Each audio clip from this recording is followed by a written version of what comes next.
from the news team that's covering the Carolinas, this is Channel 9 Eyewitness News. The jury is set in the trial of CMPD officer Randall Carrick. Good evening, I'm Nichole Mondeshein. And I'm Jade, Lawson. Both sides have agreed on the 12 people who will sit in on the jury for the case that has gained national attention. Opening statements are now set to begin Monday morning at 9:30. CMPD officer Randall West Carrick is charged with voluntary manslaughter in the shooting death of Jonathan Farrell. The 12 jurors chosen are expected to be in court for at least the next 6 weeks. Even at the conclusion of the trial, after closing arguments, they're not going to be released immediately. They may still be sequestered until a certain point of where both sides feel comfortable that everyone's going to have a chance to deliberate and reach a verdict. 4 alternates include 3 women and 1 man. All 4 are white.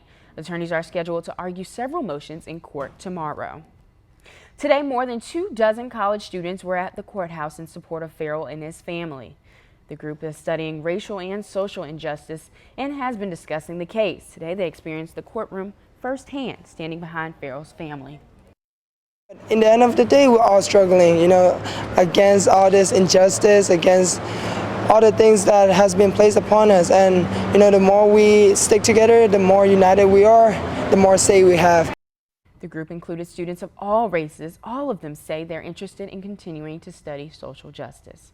We've been covering this case from the beginning. Stay with Channel 9 for continued coverage of the Carrick trial. A Rock Hill woman could pay a civil fine after police say she buried her newborn baby in her backyard. Tara Ostrowski is charged with unlawful conduct toward a child. She's currently behind bars without bond. Authorities are now debating whether she will have to pay a fine. The coroner ruled the baby's death a homicide, but police don't know exactly what caused it. She had been trying to conceal her pregnancy from her family, and then at that point she had gotten scared. They say Ostrowski admitted to smoking meth and taking hydrocodone during her pregnancy. Both were found in the child's system. Now, a man in Iredell County is behind bars tonight after police say he tattooed 2 12-year-old girls. Trevor Carson is charged with tattooing without a license and tattooing someone under the age of 18. Carson is facing a $2,000 bond. He will go before a judge next month. The North Carolina General Assembly has voted to pass a bill allowing prosecutors to carry concealed guns in court. The bill now awaits Governor Pat McCrory's signature. Supporters are saying the bill will help improve security in courts. Governor McCrory could sign the bill by the end of this week. Now, a different bill also sits on the governor's desk tonight. This one could bring big changes to North Carolina's executions. This bill would let someone other than the doctor be present for an execution. It also allows the state to find new drugs without disclosing which companies make the drugs. The North Carolina Department of Transportation has a new leader tonight. Tony Tata announced his resignation Tuesday, effective immediately. Many were shocked about his sudden resignation, but wouldn't speculate why it came so abruptly. Tata says this was a personal decision. Spend time with family, spend time with the new book. There's no more to it. Is that what you're saying? No, there's no more to it. Chief Deputy Secretary Nick Tennyson will serve as acting transportation secretary of the NCDOT until a permanent replacement is found. Officials said it's unlikely a change in leadership will impact the controversial toll plan on I-77. Now, Mecklenburg police will hold their first safety session specifically focused on our churches. This comes nearly a month after 9 people were gunned down in a Charleston church. Police say churches need to know that they can still have rules in place while still having a welcoming environment. It's okay to watch people. It's okay to say, we don't want you to bring backpacks. We don't want you to bring anything into our place of worship. There will be 2 sessions tomorrow, one from 9 a.m. to noon and the other from 1 to 4 in the afternoon. It's at the Police Fire Training Academy on Shopton Road. You can find the link to register for the event inside the story at WSOC-TV.com. Now, the man accused of killing 9 black people inside the Charleston church will be in court on Friday to answer to federal charges. Last week, the U.S. General Attorney announced 33 federal charges against Dylan Roof, including hate crime charges. Loretta Lynch says Roof targeted the church and its parishioners based on their race. And that murder case spurred debate over race and the Confederate flag on South Carolina State House grounds. Now lawmakers say state officials didn't use common sense over one of those protests. On July 18th, the KKK and the new Black Panther Party rallied at the South Carolina State House. And at the same time, yesterday, legislators asked those responsible why they let both groups protest on the same day. 5 people were arrested and 7 were taken to the hospital. And now the debate over the Confederate flag is spreading across social media. One Shelby man came home yesterday to find all 3 of his Confederate flags missing, and he wonders if a new online protest is to blame.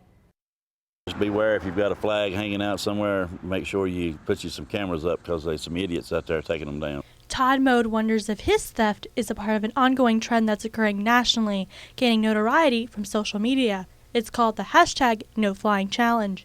This is a video of someone doing the challenge uploaded on the app Vine. They see a Confederate flag on someone's property and film themselves removing it. They then upload it on social media. What really hurts most is somebody coming in on the property. The trend is a form of protest against the display of the Confederate flag, which remains a controversial topic following the shooting at an African-American church in Charleston last month. Police warn that this challenge is illegal. Thieves can face misdemeanor larceny charges with possible trespassing charges, depending on if the homeowners have the sign or if they have been warned prior. This debate is ongoing over the meaning of the flag. Freedom of America is supposed to be, as much as freedom of speech, we're supposed to be able to defend and believe in and honor what we want to honor. Now Mode says he just hopes that authorities can catch those responsible and return his stolen flags. Members of a local organization took a moment of prayer before heading to D.C. Staff and volunteers of the Exodus Foundation are pushing to legally reform the juvenile justice system for African American youth. 43-year-old Sebastian Goodson, now an advocate for the program, says he was incarcerated at the age of 16 on multiple counts, including armed robbery, forcing him to grow up in what he described as a dangerous situation. Saying this is a dangerous place. You know, I don't wish that on no man or woman to go in and experience what I experienced coming up through that system. And now the group is in D.C. to push legislation to protect minors from being held in adult prisons. 3 North Carolina colleges are ranked among the best in the nation. Forbes magazine released the higher education rankings for 2015 today. Duke, Davidson, and UNC Chapel Hill all received top marks from the Finance magazine. Duke was ranked 22nd, Davidson College 31st, and UNC Chapel Hill was ranked 49th. Now officials at UNC Chapel Hill are working to try to cut down on underage drinking. This effort comes after a fatal crash on I-85. Officials say the 20-year-old driver had been drinking at 2 bars before the collision. They say the effort now is even more important. North Carolina leaders are launching a new effort to keep you safe on state roads. The Highway Patrol says there were nearly 1,300 fatalities on the state roads last year. More than 100,000 people were hurt. North Carolina Department of Transportation announced today they want to cut that in half by 2030.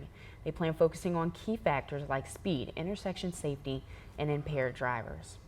Now, $2 gas could be a reality again in the near future. Analysts say the world still has way too much oil. This is causing oil prices to plummet down before $47 a barrel. This means come December, stations could start selling gas at around just $2 a gallon. And Channel 9 has learned Charlotte will host the 2017 NBA All-Star Game. The game will bring in millions and some major attention to our city.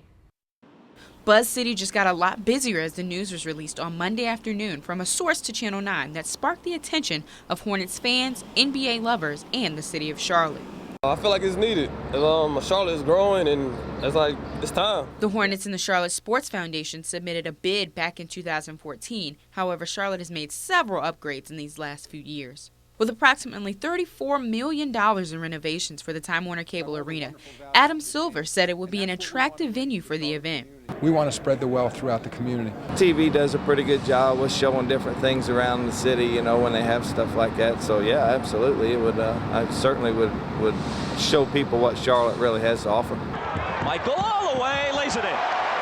Buzz City first hosted the NBA All-Star Game back in 1991 at the Charlotte Coliseum. This event is set to bring in millions of dollars in revenue, along with promoting growth towards the city of Charlotte. And now the Charlotte Observer says the city needs $6 million in support. A proposal to fund the project will be voted on next Monday. You can see the full finance breakdown on WSOC-TV.com. Well, thanks for letting us join you, Channel 9 Eyewitness News. We enjoyed our summer with you in the Queen City.